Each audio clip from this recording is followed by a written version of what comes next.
5 Myths about slavery. Find out the truth behind 5 common myths or misunderstandings about slavery in the United States. Myth number 1.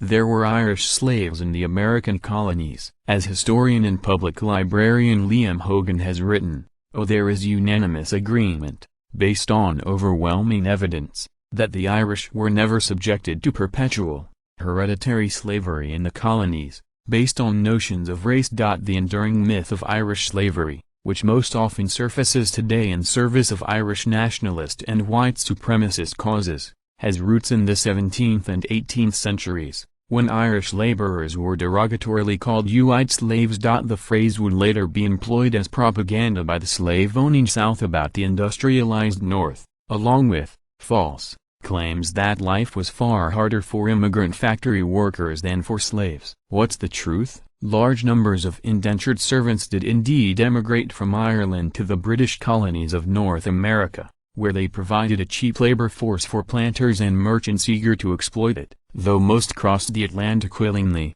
some Irish men and women, including criminals as well as simply the poor and vulnerable, were sentenced to indentured servitude in Ireland, and forcibly shipped to the colonies to carry out their sentences. But indentured servitude, by definition, came nowhere close to chattel slavery. For one thing, it was temporary. All but the most serious felons were freed at the end of their contracts. The colonial system also offered more lenient punishment for disobedient servants than slaves, and allowed servants to petition for early release if their masters mistreated them. Most importantly, servitude wasn't hereditary. Children of indentured servants were born free. Slaves' children were the property of their owners. Myth number 2. The South seceded from the Union over the issue of states' rights, not slavery. This myth, that the Civil War wasn't fundamentally a conflict over slavery, would have been a surprise to the original founders of the Confederacy. In the official declaration of the causes of their secession in December 1860,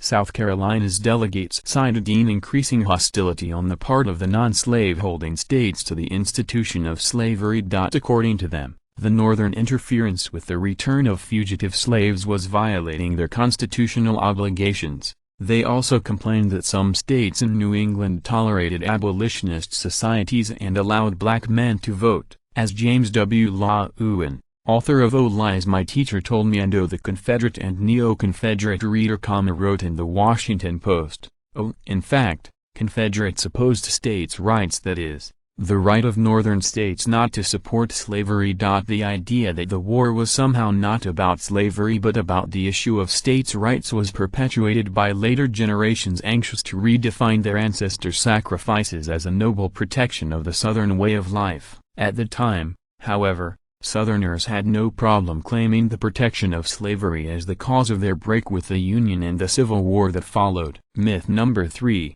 Only a small percentage of Southerners owned slaves. Closely related to myth number 2, the idea that the vast majority of Confederate soldiers were men of modest means rather than large plantation owners is usually used to reinforce the contention that the South wouldn't have gone to war to protect slavery. The 1860 census shows that in the states that would soon secede from the Union, an average of more than 32% of white families owned slaves. Some states had far more slave owners, 46% in South Carolina, 49% in Mississippi, while some had far less, 20% in Arkansas. But as James Bowie and Rebecca Onion point out in Slate, the percentages don't fully express the extent to which the antebellum South was a slave society, built on a foundation of slavery. Many of those white families who couldn't afford slaves aspired to, as a symbol of wealth and prosperity. In addition, the essential ideology of white supremacy that served as a rationale for slavery,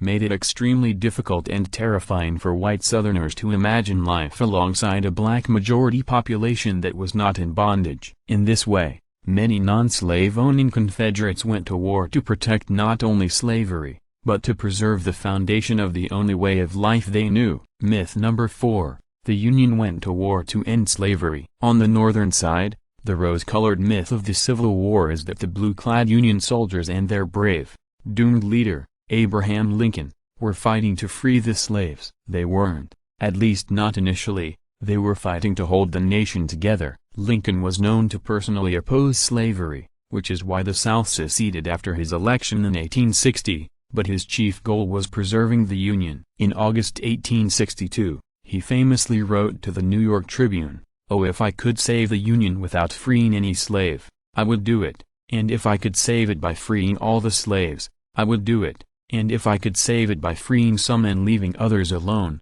I would also do that." The slaves themselves helped make the case for emancipation as a military aim, fleeing in droves beyond the lines of approaching Union armies. Early in the conflict, some of Lincoln's generals helped the president understand that sending these men and women back to bondage could only help the Confederate cause. By the fall of 1862, Lincoln had become convinced that acting to end slavery was a necessary step. A month after his letter to Greeley, Lincoln announced the Emancipation Proclamation, which would take effect in January 1863. More a practical wartime measure than a true liberation, it proclaimed free all slaves in the rebel states, but not those in the border slavery states, which Lincoln needed to remain loyal to the Union. Myth number 5. Black soldiers slave and free fought for the Confederacy. This argument, a staple among those seeking to redefine the conflict as an abstract battle over states' rights rather than a fight to preserve slavery,